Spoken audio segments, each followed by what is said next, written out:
नमस्ते सभी को। मैं हूं सृष्टि और आज हम Bhagavad Gita chapter 8 attaining the supreme के श्लोक 6 को कवर करने वाले हैं। पहले मैंने इस श्लोक को पढ़ा था बट शायद रिकॉर्ड नहीं किया था, इसीलिए मुझे लग रहा था कि ये जाना पहचाना श्लोक है। फिर मैंने चेक किया कि नहीं, इसको मैंने रिकॉर्ड नहीं किया था। सो आज कर लेते हैं। रोज़ की तरह पहले मैं संस्कृत में श्लोक को पढ़ूंगी, उसके इंग्लिश ट्रांसलेशन को देखेंगे और मीनिंग को समझेंगे। तो चलिए शुरू करते हैं। यम यम वापि स्मरन् वाहं त्याज्यन्ते कलेवरं तम तम इवैति कौन्तेया सदा तद्भव भवितः। Whatever state of being one remembers when he quits his body, O son of Kunti, that state he will attain without fail. मतलब जिस पर्टिकुलर मतलब मृत्यु के वक्त में हम जिस स्टेट में रहते हैं, जिसको याद करते हैं, हम उसे अटेंड करते हैं। तो अगर when what ever state of being one remembers when he quits the body, जब वो क्विट करता है बॉडी को, जो भी चीज़ के बारे में वो सोचता है, एक लिविंग बीइंग मरने के वक्त में जो भी चीज़ को सोचता है उसी चीज़ को वो अटेंड कर लेता है, क्योंकि परमानेंटली लेट गो हो जाता है। उस टाइम में आप पूरी तरीके से उस एनर्जी में रहते हो और मृत्यु के बाद में पूरा ही लेट गो हो जाता है, तो आप उसको मैनिफेस्ट कर ही लेते हो। ठीक है। सो अगर किसी ने उस टाइम किसी अपने पेट के बारे में सोचा, एनिमल के बारे में सोचा या ऐसा कुछ सोचा, तो वो उस वाली एनर्जी में वाइब्रेट करते हैं। इसीलिए बोलते हैं कि हमेशा ही अपने दिमाग में भगवान की एनर्जीज को रखो ताकि आप उनको अटेंड कर पाओ। ओके, सो यहाँ के एक्सप्लेनेशन को समझ लेते हैं। The process of changing one's nature at the critical moment of death is here explained. Person who at the end of his life quits his body thinking of Krishna attains the transcendental nature of the Supreme Lord, but it is not true that a person who thinks of something other than Krishna attains the same transcendental state. That is a point we should note very carefully. How can one die in the proper state of mind? Maharaja Bharata, although a great personality, thought of the deer at the end of his life, and so at the next he was transferred into the body of the deer. Although as a deer he remembered his past activities, he had to accept the animal body. Of course, one's thoughts during the course of one's life accumulate to influence one's thoughts at the moment of death. So this life creates one's next life. So बोल रहे कि मृत्यु के वक्त आपको कैसे पता चलेगा कि कब मृत्यु होने वाली है? उस टाइम आप दिमाग में क्या सोच रहे होंगे?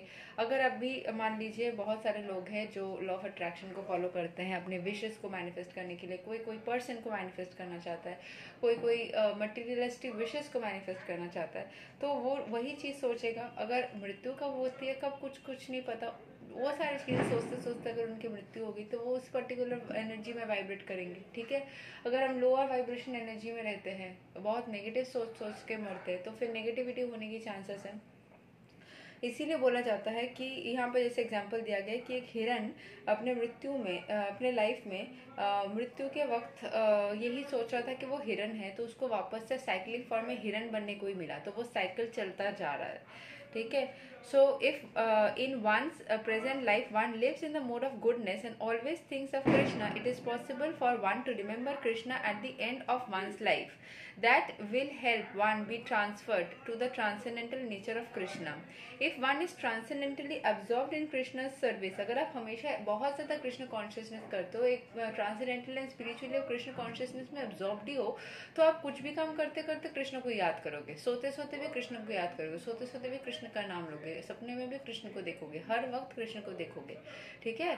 तो ऐसा उससे क्या होगा कि आप बहुत ज़्यादा कृष्ण कॉन्शियसनेस में भरे पड़े हो, ताकि उससे क्या होगा, आपके जीवन में चाहे कोई भी सिचुएशन आ जाए, मृत्यु के वक्त किसी और का भी ख्याल आ जाए, कोई और सिचुएशन भी आ जाए। I am sorry for the background noise है, यहाँ पे मेरे नेबर को कुछ हो गया, वो नीचे नेक्स्ट हाउस में कुछ डिस्कस कर रहे हैं बहुत ज़ोर से। ठीक है। एनीवेज, अगर आप लोग को आ रही है कोई बैकग्राउंड नॉइस तो बता दिया। साथ ही मैं जब रिकॉर्ड कर रही हूँ इसको, रात का टाइम है, दिवाली का वो वीक चल रहा है, सो इसीलिए वो भी हो रहा है। ठीक है। Fire crackers burst. ओके। सो लेकिन मेरे एरिया में नहीं हो रहा है, बहुत दूर दूर हो रहा है, that is a good thing. Okay. So जो बहुत ज़्यादा कृष्ण कॉन्शियसनेस को सोचते हैं, कृष्ण के बारे में सोचते हैं, हमेशा ही कृष्ण का सोच, इसलिए ये माला बैग का कंसेप्ट क्यों है।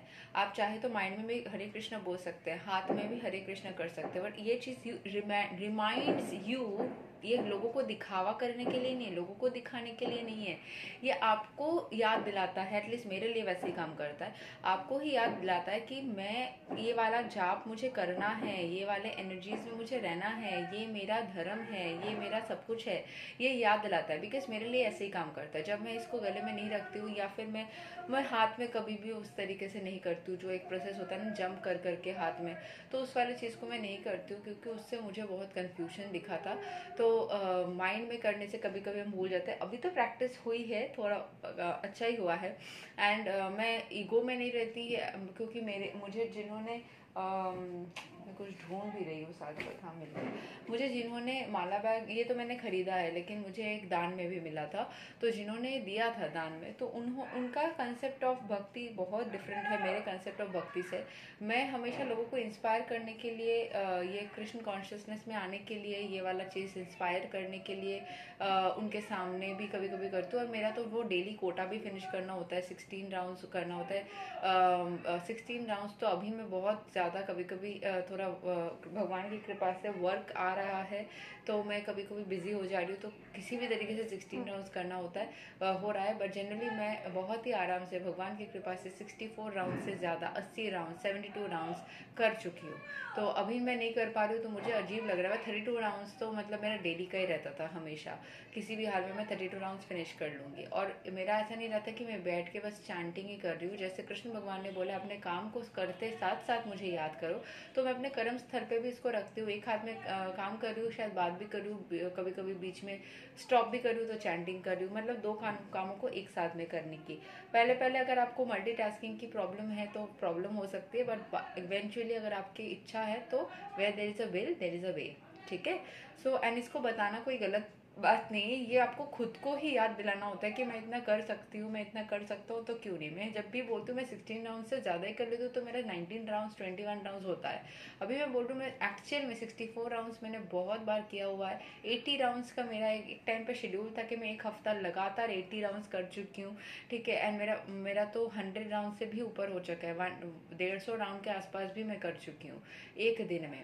ठीक है। सो अगर मैं उस टाइम उतना कर चुकी हूँ, मतलब मैं कर सकती हूँ। वो मुझे खुद को याद दिलाना है, लोगों को भी इंस्पायर करना।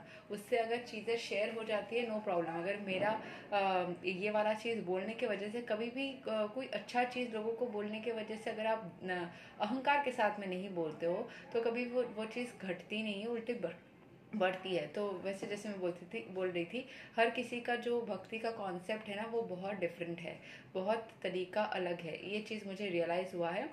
सो मैं जैसे सोचती हूँ भक्ति के बारे में, मुझे जिन्होंने इस भक्ति के पथ में आने के लिए चीज़ें गिफ्ट की, माला एंड माला बैग, उनका सोच बहुत अलग है। ठीक है। Very different. बट वो भी 16 माला करती है, बट वो बताती नहीं है, क्योंकि मैंने खुद ही देखा है उनके जो बॉस है 16 माला शिफ्ट होते हुए। पर वो बोलती है मैं 1 माला, 2 माला, 4 माला करती हूँ, which is that is a lie. I think भक्ति में छुपाते छुपाते हमें इतना भी नहीं करना चाहिए कि हम झूठी बोलने लग जाए। सो येस, तो हर वक्त अगर हम कृष्ण कॉन्शियसनेस में हैं, तो उसमें बोलने से क्या प्रॉब्लम है, उसको छुपाने की क्या ज़रूरत। हमसे अगर इंस्पायर होके, क्योंकि मुझे लगता है हम इंसान इंस्पायर तभी होते हैं जब हमें ये पता चलता है कि सामने वाला भी वही चीज़ कर रहा है। तो अगर सामने वाला इंस्पायर हो जाता है हमारी इस बात को सुनते हैं, हम एग्जाम्पल्स कैसे देते हैं बच्चों को, देखो वो भी कर रहा है, तुमको भी करना चाहिए। तो हमें भक्ति भी वैसा ही, वो भी कर रहा है, तुम भी करो, हिंसा में आके नहीं, इंस्पायर होके। तो इसमें क्या प्रॉब्लम है, राइट। ओके। जो चीज़ मैं बहुत सारी चीज़ें ना बहुत सिंपल करके सोचना पसंद करती हूँ, सिंपल करके चीज़ों को पकड़िए। एंड अगर इस तरीके से सोचने से आपको लगता है कि मैं जनरली मेरा बात सबको समझ में आता है, एक दो लोगों का डिफरेंट थॉट प्रोसेस होता है, तो हो ही सकता है, उसमें कोई प्रॉब्लम नहीं है। आपका दिमाग, आप सोच ही सकते हो अपने हिसाब से। ओके। सो जो कृष्ण कॉन्शियसनेस में रहता है naturally, so if one is transcendentally absorb in Krishna consciousness, then his next body will be transcendental, मतलब spiritual, not material. Therefore the chanting of Hare Krishna Krishna Krishna Hare Hare, Hare Ram Ram Ram Hare Hare is the best process of successfully changing one state of being at the end of one's life. ठीक है। यही तक था श्लोक नंबर 6 of Bhagavad Gita chapter 8। अगले video में हम श्लोक 7 को कवर करेंगे। तब तक के लिए हरे कृष्ण, राधे राधे, जय श्री राम।